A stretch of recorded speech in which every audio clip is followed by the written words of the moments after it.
Welcome. It's a brand new Tuesday morning here on Breakfast Central. We're delighted that you're starting your day and your week with us. It's still early in the week. By tomorrow, it will be midweek. I like Joe likes to say it, hump day. But you're welcome to the show. For the next 3 hours, we'll be exploring happenings around the country in the political space. And some very key political figures will be joining us this morning on Breakfast Central. I am Olive MOD, and you're welcome to the show. And I'm Gbenga Joe. Welcome to a brand new Tuesday morning, reaching you live from the center of aquatic splendor, also known as the Center of Excellence, Lagos, Nigeria, Nigeria's commercial capital. Yes, and we have a lot in store for you today. Insightful discussions, like Olive said. We'll be talking to some political figures, and we'll be looking at the state of the nation in different aspects. I am Gbenga Joe. Welcome to the program. Absolutely. And I'm Joe Hansen, as usual, always standing on existing protocols without shaking or without scattering the table. But today, we're going to break the table on some very interesting conversations and would like you to be part of it. So here's what we're going to do. We're going to open the phone lines at 8 a.m., okay? During the 8 o'clock hour, where you can join us. And every single time, you can also share your own thoughts on what you think about the latest stories that's coming from the news and current affairs of Nigeria. But right before then, as usual, I'm going to ask my colleagues what they think about what's been happening recently, especially. First of all, why is such a violent intro? Shattering, breaking tables. Did you wake up on the wrong side of the bed?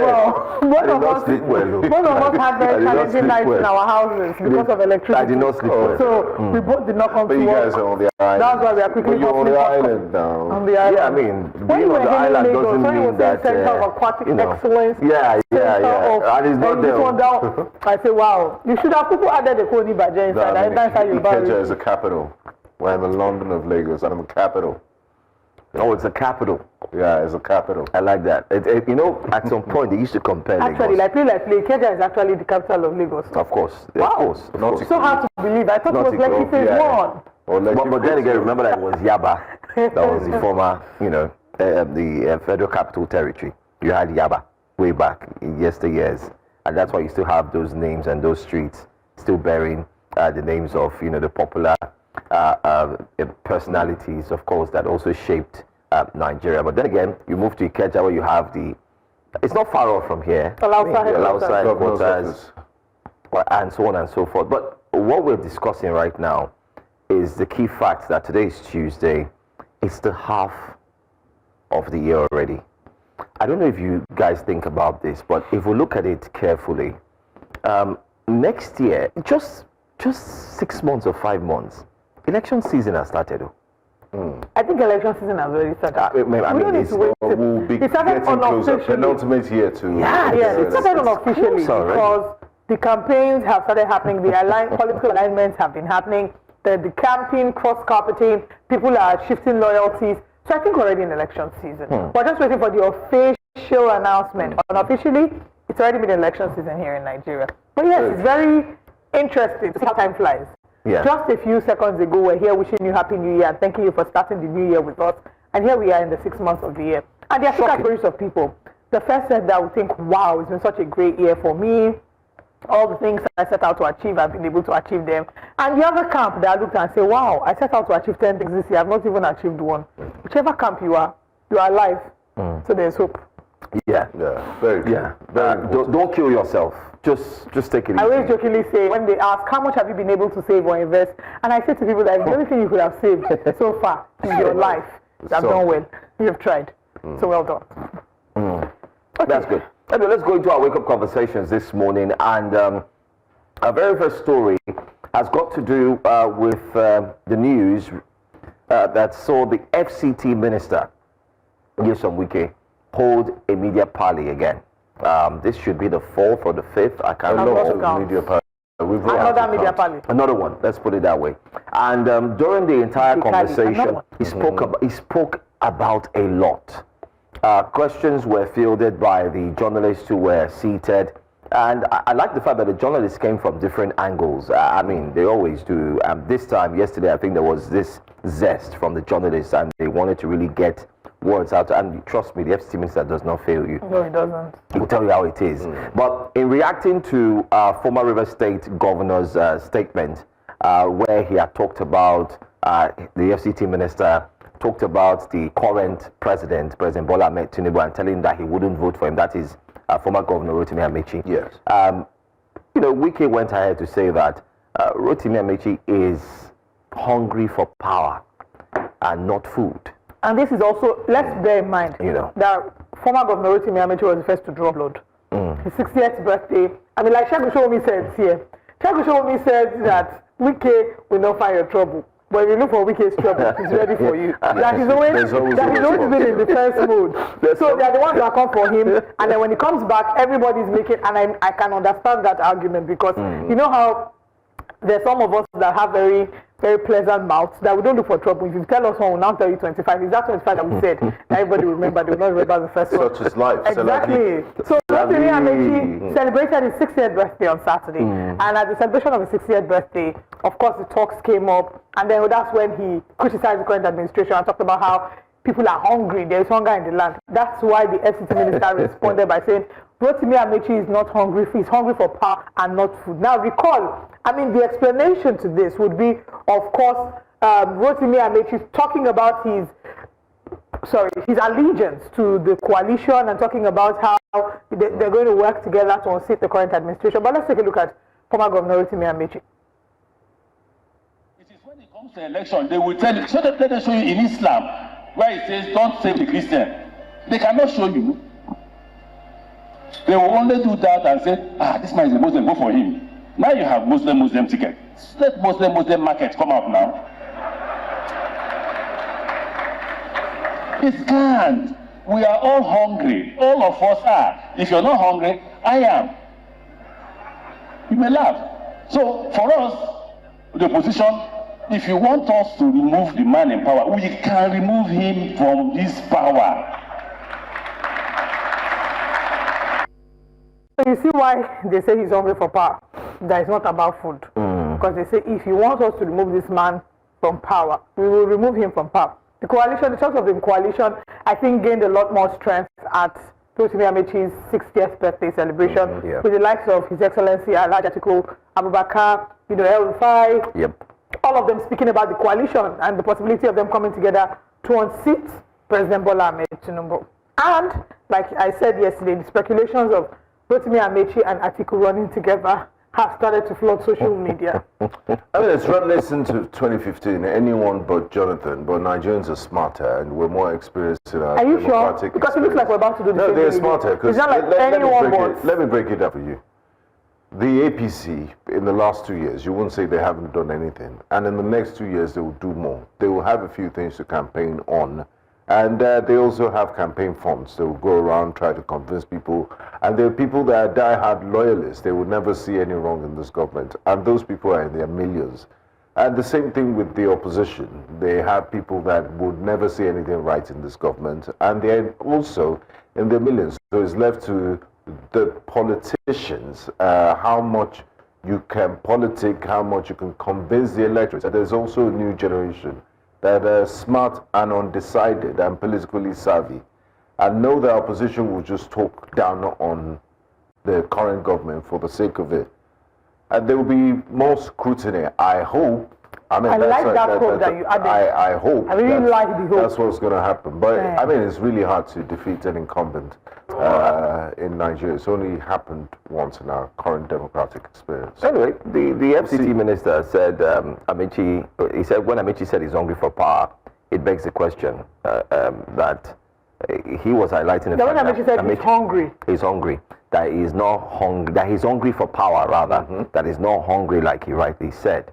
And several questions came up from Nigerians that I think you also highlighted that yesterday. But you were also in power now during the past, few years and so on. So why are you coming out now to talk? Why didn't you possibly resign back then, maybe in your second year, and say I'm no longer doing or something? So it's a mixed reaction. But then again, the FCT minister also spoke to Bode George, the PDP do we chieftain, have more clips and so on. I'm sure we should have more clips from the because mouth. I mean, It was live here as well on News Centrals during the Jasiri period. But let's see. I don't know if we have more clips. Yes, we certainly have more clips of the Take a Deputy look. Minister speaking. I don't know how a man will choose his 60th birthday to tell lies. It's unfortunate. Of all time, it's your 60th birthday that people are celebrating you. You used to tell lies to Nigerians. You are hungry. Let us tell ourselves this. He was Speaker 1999 to 2007. And if anybody knows, he was the most past Speaker. Then he was reading law in London as a speaker, 1999 to 2007. He became a governor, 2007 to 2015. He was still reading law. How do you look at it? How do you insult Nigerians? How do you trivialize the issue of hunger or poverty? Why do you do that? You're insulting Nigerians. You joined the article. You joined Alpha because you are hungry. Okay. Media chat. You know it's politics, so it's their bread and butter. Yeah, it is. I mean, there have been accusations about Nyesom Wike's role in the People's Democratic Party, that those who believe that he's there as a... In fact, somebody called him the president's hatchman, that he's there to Hatchetman, thank you. That he's there to carry out the biddings of the president and to ensure that he dismantles the opposition. But then again, the opposition is another conversation. Do we really have what is considered a viable opposition? United and in this case, opposition. The PDP, what would have seemed like the opposition would have been the PDP first, the Labour Party, NNPP. Again, individually, can these parties stand as what an opposition, or stand for what an opposition truly stands for? There are those who would say that His Excellency Alhaji Atiku Abubakar has constantly criticized a number of the policies of the current administration, and that is what opposition is. And you know, the argument as to what is a formidable opposition is still an argument that we haven't been able to. I still stand to see. So the story now has moved from the SDP being the beautiful bride of which everybody wants to, get married to politically. But now there's a new story that they're about to find a new bride, completely different. It seems that former Governor Rotimi Amaechi, former Vice President Atiku Abubakar, and others are now looking at. We're not looking at starting up or forming a fresh new political party. And the rumors also have it that they had invited Mr. Peter Gregory Obi to ensure he joins the party. But there's one thing that was not mentioned amidst all this conversation, and that's the underlying fact. The fact simply is this: if you have four political juggernauts gather together to form a political party and call it an opposition party, who is going to be the flag bearer? Who's going to, because amongst themselves, you're going to say they would have a primary. I mean, it's a new party. You shouldn't even think about having primaries. Yes, we don't even know if they're really going to do a new party. Exactly. It's These people, I feel like they're all they're just trying to take us by surprise. Every day is speculations about what will happen and what won't happen. We're not really sure what will happen. Tomorrow they can decide to unite under the front of... I know for certain that whatever they're doing, I do not think that His Excellency Peter Obi will be willing to unite with the People's Democratic Party, because he can see the outrage by the play second fiddle to and I don't think that, that he's going to be open to that. But we're not sure what these politicians will do. At the end of the day, politics is like football. Anything can happen. Anything can happen. The ruling party will be very happy, though, in the sense that, opposition is fractured. Party, Tommy? The ruling party, the APC. Okay. They'll be quite excited. I mean, they've spoken now. They've spoken. They don't have a united front. You have this individual gladiators with big egos. It will be hard for anyone to step down. And when you have two of them contesting, you've broken down the votes. So it makes life easy for them. These are some of the permutations we'll be looking at. But how many of them will be selfless to say, look, I sacrifice my personal ambition for the greater good of the country. I think I am the best. Or which one of those will throw their weight behind a younger candidate and say, or saying, look, let's get a neutral. Like the governor of Oyo State, Shea Makinde, for example. Makinde is going in. Yes, and he's going in. Joe are with behind him until something like that. I remember it was Makinde and Governor what's his name? Peter Mbah that caused Wike FCT minister to pull out and say no more agreement because of course Makinde has said that he's going in for the presidential race. So I don't think it's much about the presidential race as opposed to, I mean, there are other party issues. Discipline. There's party discipline. There are certain agreements. So first of all, national chairman of the People's Democratic Party, is it Sam Anyanwu? Is it, I forgot the name of the other person. So there's that disagreement. They're pulling out from what they agreed with His Excellency, former Governor Nyesom Wike. And again, he emphasized the fact that, in fact, part of the things he said, when people are saying that he should leave the PDP, that who are the people that are asking him to leave the PDP, that what is their contribution to the People's Democratic Party?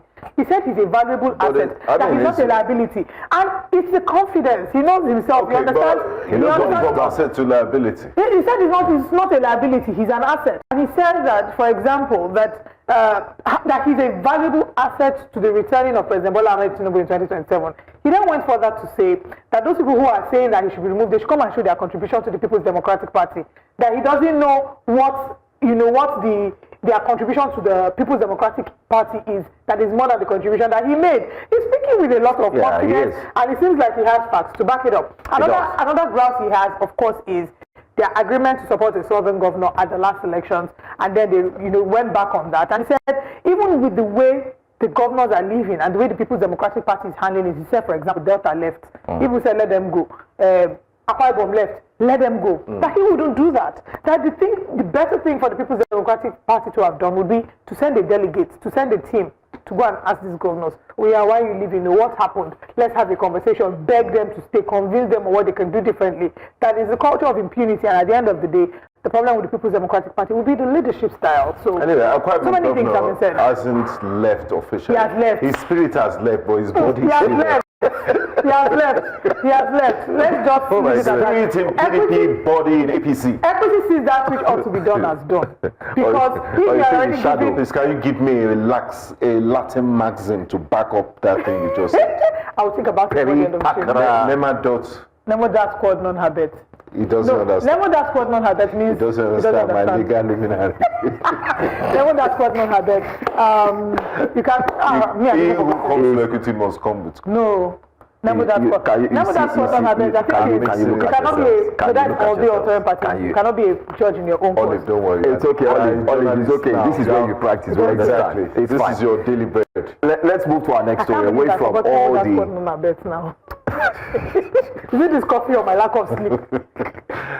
Away from all the drama, okay. Let's take you to the north, far north. Let's go to Kano State this time, where the Kano State governor has declared a 10-day long holiday.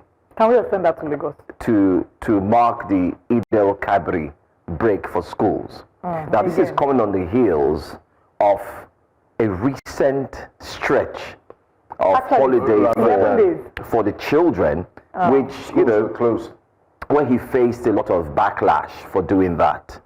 And the question is backlash from who? Backlash from Nigerians. Yes, but he's getting a lot of support as well. Yeah, not the because north. He's using it to score cheap political. Although I did see a few tweets from people from the north who said, no, this is too much. Exactly. We are here talking about helping, the Almajiri system and so on and so forth, and helping these children to learn more, go to school and so on and so forth. But here you are declaring 11 days again. But it seems like governor doesn't care, he doesn't mind. He said 11 days. So I think that's what it is. Stories like this, it reminds you or reminds us as a people of the weight and attention and the priority that we place on education. In a country that has millions of children out of school, over 20 million children out of school. I remember when we started talking of out of school children, from 1 minute we were talking about 10 million. Before you know it jumped to 13 million. Now we're looking at over 20 million out of school children. Every day we're faced with security challenges. Just, I think 2 weeks ago, we had the package here of the River State students who were going to write WAEC and then got kidnapped. And when they came back, our correspondent, Biola Festus, interviewed the mother of one of them and asked, will you be sending your child back to school? She doesn't know. Let her child just come back to her. So we have a number of issues that are already bedeviling our education sector, such as insecurity, where parents don't know if their kids will go to school and come back. Now, insecurity is not even the challenge here. We're then keeping them out of school. And nobody is saying that we should not celebrate Eid-el-Kabir. I think it's very important. We uphold the tenets and the values of every religion. When it's a Christian holiday, let's take the holiday. When it's a Muslim holiday, let's take the holiday. But 10 days. 10 days is too much. It's not, too much. Even midterm break is not 10 days. You know, my grouse with this holiday is Nigerians don't even, we don't have data on, there's a song called Time Na Money, on the amount of man hours we lose in traffic and in unproductive activities. There are banks there. There's the entire economy of Kano State will be shut down for 10 days. For 10 Almost days. 2 weeks. No, that's 2 weeks. If you count Wrap the it up. weekdays. Roughly 5-5. Yeah. That's Monday to Friday, Monday to Friday. That's 10. I mean, who does that? There's no natural disaster. You just feel, you know, people should. It's not enjoyment. They're unproductive. I mean, that's the height of irresponsibility, and I don't mince words about it. How do you shut down your state's economy for 10 days? 11 days. For 11 actually. days, because you're celebrating a festival. Even where this festival emanated from, the origins of Eid-el-Kabir is in Saudi Arabia. They don't shut down their economy for 11 days. It's just, I find it very ridiculous, and it's an insult. Yes. The banks will be closed for, I mean, let's weeks. hope. One thing I just want to say is let's hope that it doesn't affect the commercial sector. That possibly should just be for Maybe the government schools. workers. Government workers But people need licenses. They need to go to the civil servants, to the secretariat to get things. Yeah, that's another one. They have. Let's not say just for the schools, because even the fact that it affects the schools is a huge deal. It's bad enough. Yeah. Whether it doesn't affect the businesses, that's great. But the fact that it affects the schools is terrible enough. Imagine what it would take from the school curriculum for these kids to be out of school for 11 days. Imagine how much backward it will take them. In cases like elections, we even complain about how our economy shuts down just because Nigeria is doing elections. Oh, yeah. We complain about that. When we talk about the sit-at-home order, those in the southeastern part of Nigeria are complaining about the economic implications of sit-at-home. Then 11 days. I don't know if we see won't you even get the tired damage of that we are doing to our education. Well, maybe that's what we think here. Maybe we need to wear the shoes of the people in the north. I do not part of Nigeria. And maybe in Kano. I think we should. Maybe this is the time to get in our correspondent to join us this today. I think it's a different ball game over there, and why I say so is because there hasn't been any strong remarks against what the governor has done. Like I said, I've just seen pocket size, a few persons who have commented and said, no, this is too much. We're trying to build the educational system, allowing the students to stay at home and so on and so forth. But don't forget, another thing that I'm looking at, I mean, I'm trying to balance it here, don't get me wrong. I mean, I'm also trying to look at it from the aspect that the governor has also mentioned that he would give his full support to promote, reading, teaching, ensuring that both the girl child, especially in the north, get the knowledge, the requisites to help them prosper and propel or grow or whatever. But I agree. Why I'm worried is because, like I rightly said earlier, he just did something similar a few months ago, and here he's repeating it again. Now, does it give a body language that whenever we have a language, whenever we have a holiday, everybody, let's just relax and enjoy ourselves. So what it says again, I don't think there was enough outrage at the last time it happened. Because this is why our country, impunity reigns supreme in Nigeria. Okay. Because people don't see consequences for certain actions. If the first time you do a thing, there's huge public outrage about it, maybe that will ensure that, okay, the next time you do it, there isn't as much, the next time you think of doing it, you remember the public outrage that happened the first time and you decide to step back. But then again, it's a number of things. It might be that maybe the public outrage wasn't enough, or that he actually saw the public outrage, but he doesn't care, because what can people really I do? would go with the latter. You go with the latter, right? Like, what can people do? At the end of the day, he's the governor. But I hope that we collectively see, because the people of Kano State are not just in the north.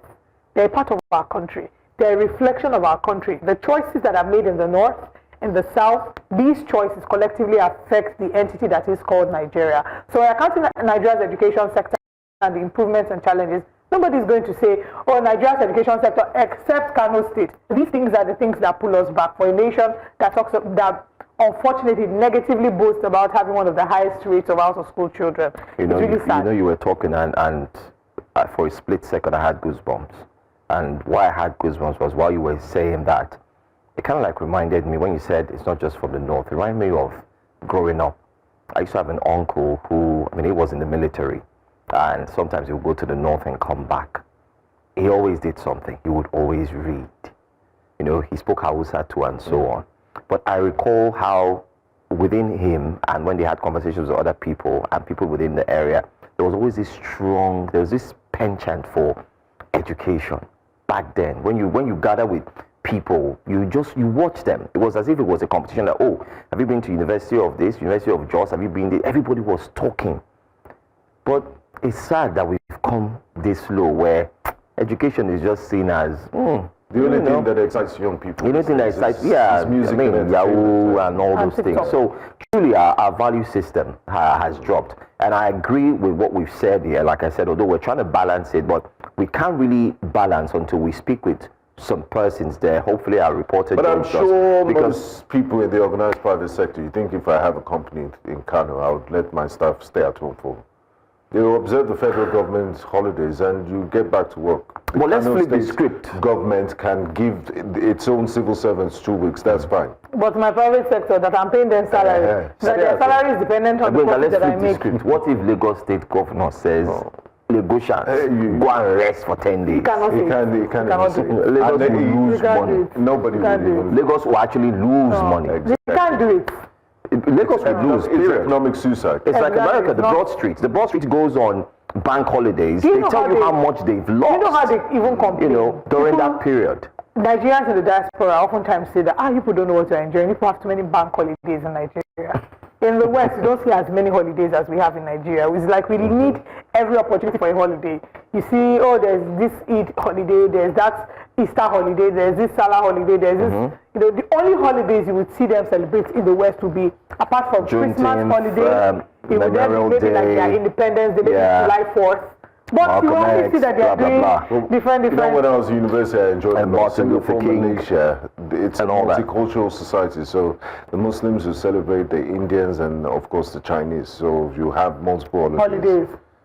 So anyway, for us, we need to weigh the cost. Like Joe said, we don't really have data. We need to weigh the cost of these holidays and the implication it's having on the economy. For me, out to Jai, I don't mind holiday. But the thing is, even when there's holiday, don't concern us because you will watch TV, so we will come to work. And just to announce officially, the federal government has declared this Friday, the 6th, and Monday, the 9th, as official public holidays. But guess who's not going to get a holiday? Who? You, and me. That's the life we chose. That's the reality. It's the life we chose. Yeah, I will love it. I mean, it's the sacrifice. I mean, the streets keep urging you to do more now. In the world of Files the Bad Guy, this is the life I chose. I could have been in chamber. Yeah, that's right. No regrets. Let's leave the Gen Z feel and vibe. Let's move now to another story. Warning again. This warning is coming from the United States General. This time, let me just run through. The commander of the United States Africa Command, General Michael Langley, remember him? Yes. The same guy of the Ibrahim Traore fame. Exactly, who was saying, Traore, why is he doing, come on, he's using the gold for himself, he's doing this, we need to go in. And the whole Africa said, Oga, Pipeline, is it your country? Exactly. Why is it your business? Anyway, he's back again, that's him on the screen now. He has raised alarm over growing efforts by extremist groups and terrorists in the Sahel to gain access to West Africa's coastline. Describing recent attacks in Nigeria, the wider Sahel, and the Lake Chad Basin as deeply troubling, Langley warned that terrorist access to the coast would significantly boost their capacity for smuggling and arms trafficking. Now, according to the 2025 Global Terrorism Index published by the Institute of Economics for Peace in Sahel, accounted for 19% of all terrorist attacks worldwide and 51% of global terrorism-related deaths in 2024, up from 48% in 2023.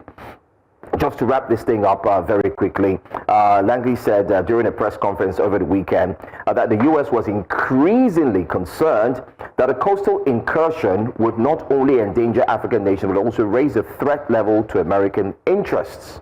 take note. So I'm going to highlight that. It will also raise the threat level to American interests. Everything they do is about American interests, and I wonder why we even have the U.S. Africa Command. So on our continent, if we're talking about sovereignty and nationality and independence and all of that.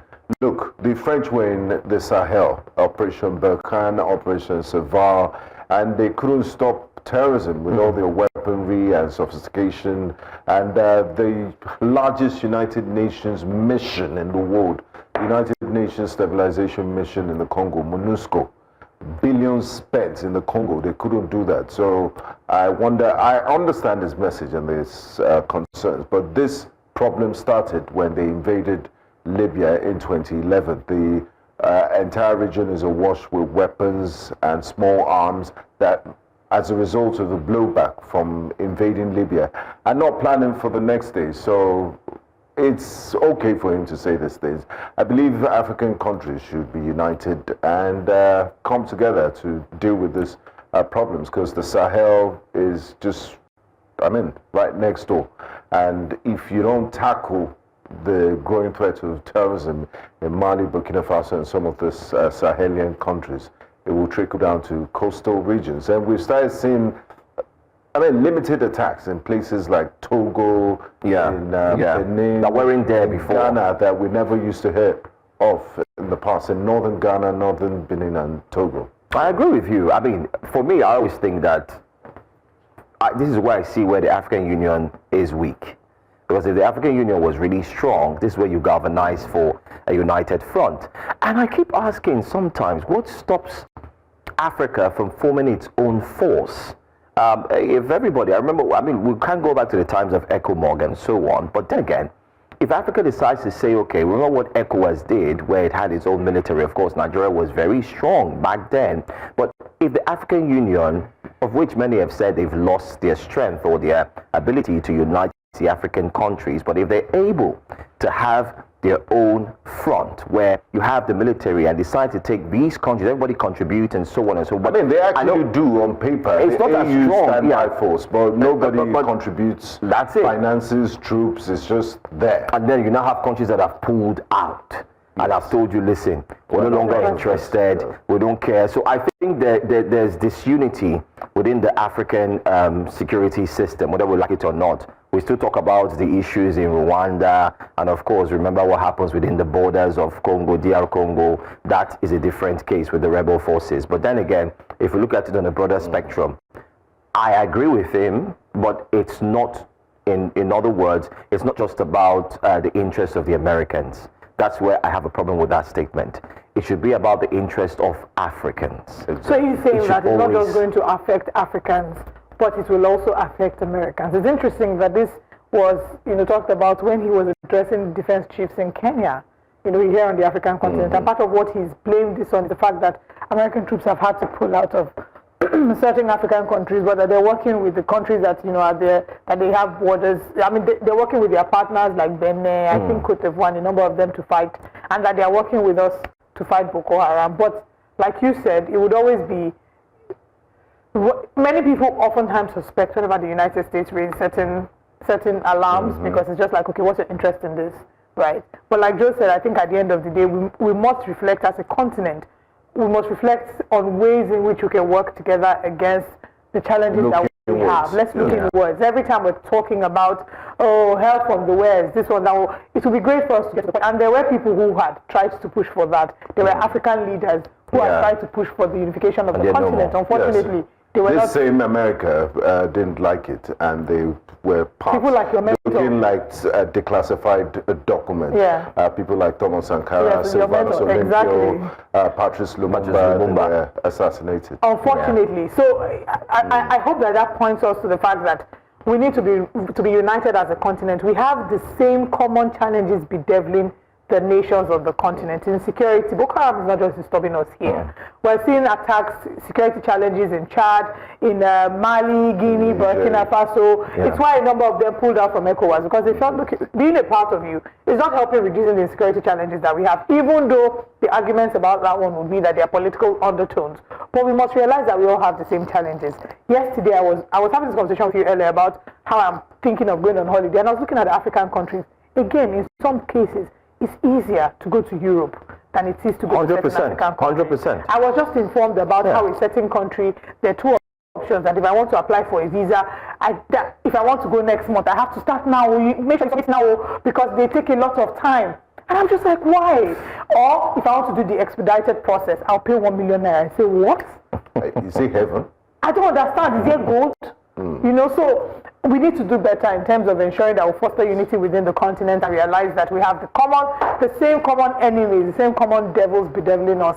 And if we work together, we'll be able to achieve, some measure of progress. And you wonder why the African Continental Development,